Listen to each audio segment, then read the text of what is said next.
What is going on, everybody? Welcome to another episode of the Dope Black Therapist Podcast. I'm your host, Blaze. Thanks for being here. Thanks for rocking with me. Y'all, it has been a whole lot going on in the past couple of weeks.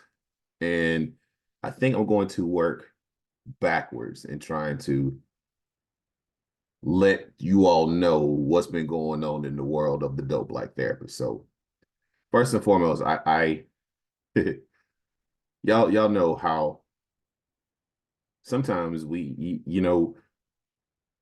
that imposter syndrome really creeps in and we think that we're not doing enough and we think that we're not addressing the things that we need to address. We think we're not performing in the way that we need to perform when it comes to our work, especially as a mental health counselor.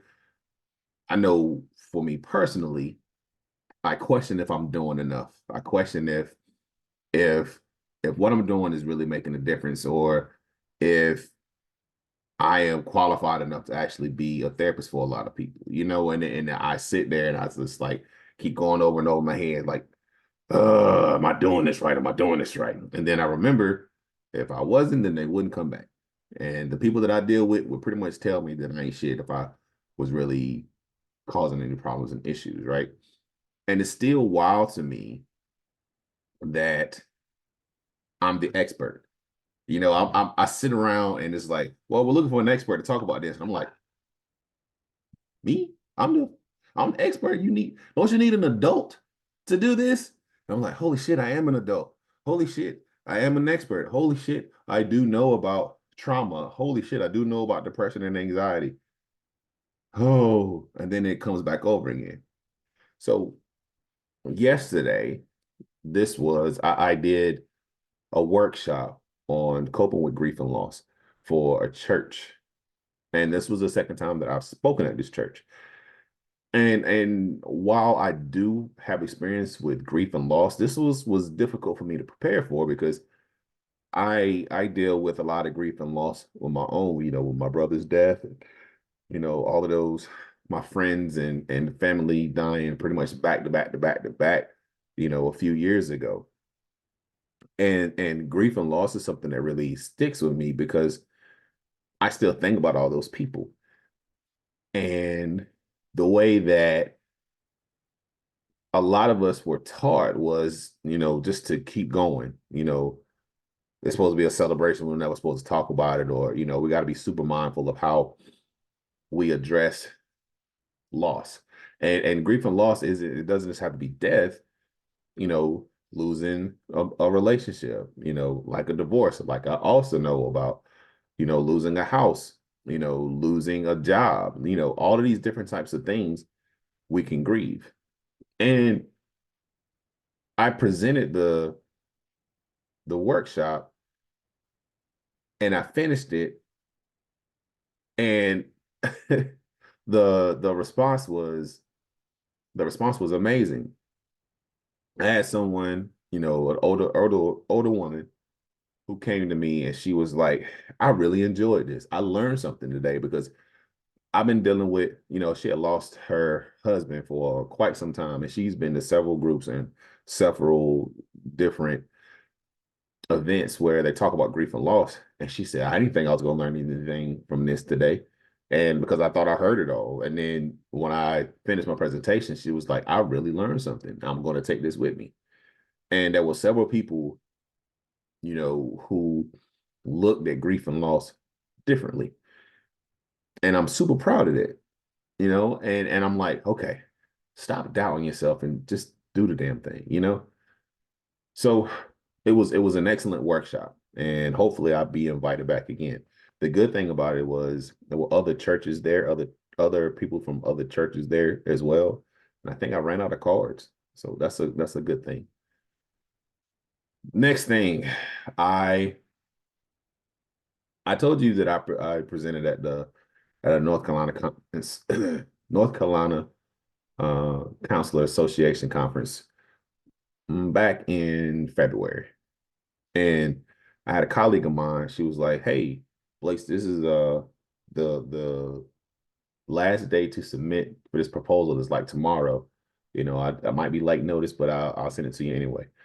And it was uh mental health conference for BIPOC individuals and first responders. That's my niche right there all the way, right? So I submitted my presentation, and I was like, I didn't think nothing of it because it happened like the end of February. And I didn't think anything from it. I didn't get a response. Only thing I got was thanks for submitting your presentation. And that was all I got. You know, the typical email. And then on Tuesday, I found out that my presentation was accepted. I was like, ho, y'all, it's in Dallas. It's in Dallas. I've never been to Texas before. I've never done like I've done a presentation out of state before for the fire department, never for mental health. And my proposal got accepted not only in a different state, but literally halfway across the country in a place that I've never been in. I'm like, holy shit, this stuff is really happening. On Friday, I got an email from that same department that I said that I did a presentation for in Georgia. One of my colleagues from down there reached out to me she asked me to be on a panel or do a presentation on firefighter mental health down there. And I'm still just waiting to hear back if she's going to accept, the contract that I signed. And I'm like, what the hell is going on? Usually I would be in a spot where I'm like, okay, this shit is all too good to be true. What bad is about to happen? And I know a lot of us, we get into that point where when good things happen, the good things that we've been praying for, the good things that we've been manifesting, the good things that we have been asking for, when they start to happen, it's almost like we don't trust it when it does happen. It's almost like we expect the negative. And when the negative doesn't happen, we get all mad because the negative didn't happen the way that we thought it was going to happen in our head. So we want to make shit up so it'll be a little bit more difficult. And so we can have a reason to be upset. For the first time in pretty much forever, I'm really excited about these opportunities and I'm not questioning them anymore. It's starting to feel like this is what I'm supposed to do because this is what I want to do. I love doing therapy. I love being a mental health counselor, but I also love teaching and I love doing workshops and I love doing speaking events and then speaking engagements. And these things are starting to happen. Just next week, I'm going to be speaking on a panel for domestic abuse and what it looks like. I'm also going to be speaking with a group of other EMS and first responders to talk about what stress looks like. That's happening in May. I'm like, yo, and the dope part is a lot of these things that are happening are people are reaching out to me. And I'm like, holy shit. People are looking at my stuff and people are reading my stuff and people are, they're doing this. And I'm like, this it doesn't seem real, but I know that it is. And I am actually allowing myself to receive it and experience it and be present for it instead of fighting it. Y'all, we don't have to keep fighting this shit. We don't have to live in a state of chaos. Like chaos doesn't have to be our everyday norm. I don't give a damn how used you are to it. It doesn't have to be because we're not supposed to live in chaos.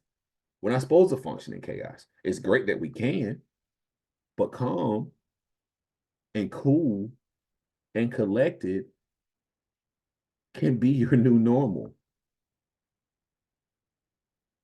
Only if we allow ourselves to be in it. I know it's a lot of times we just have these traumatic responses and we just don't trust it because we're so used to the bad thing happening. I don't want to get all pumped up for it. Or we have low expectations or no expectations at all because if we expect the worst, we won't be disappointed when the bad things happen. When we do that, though, we're not even considering the good things. We're not even expecting the good things. And that's not fair to us because we deserve good things. because we work hard for them, because we're dope, you know? This is the stuff that you ask for. It's the stuff that you work for. So why not celebrate it? Why not be happy about it? Because you've earned that shit, you know? So I'm really excited about that. I am not as nervous as I was. You know, I'm not as nervous as I was about being in front of people. I'm not as nervous as I was about my skill set. And I'm ready to kick all kinds of ass, you know. I have a speaking engagement. I've had a speaking engagement every month so far. And my goal is to have one for the rest of the year. I need July. I need something for July. And I know that's gonna come. August, though, and this is the announcement. My homeboy, who's also a mental health counselor, he and I are organizing a Black Father Summit on August 24th. And this is something that we have wanted to put on because the reality is Black fathers aren't celebrated very often. And we wanted to do something to celebrate Black fathers. Since both of us are Black fathers, we also know that there are a lot of things that Black fathers don't do. We don't address our mental or our physical health as much as we should. So we are planning to have workshops that address both mental health and physical health. We already have a couple of partnerships with community centers where we can get free blood pressure screenings and diabetes screenings. That's just a start, y'all. So August 24th, be on the lookout. Black Father Summit. I want to start hosting it. Start posting it pretty soon, and we're super excited about it.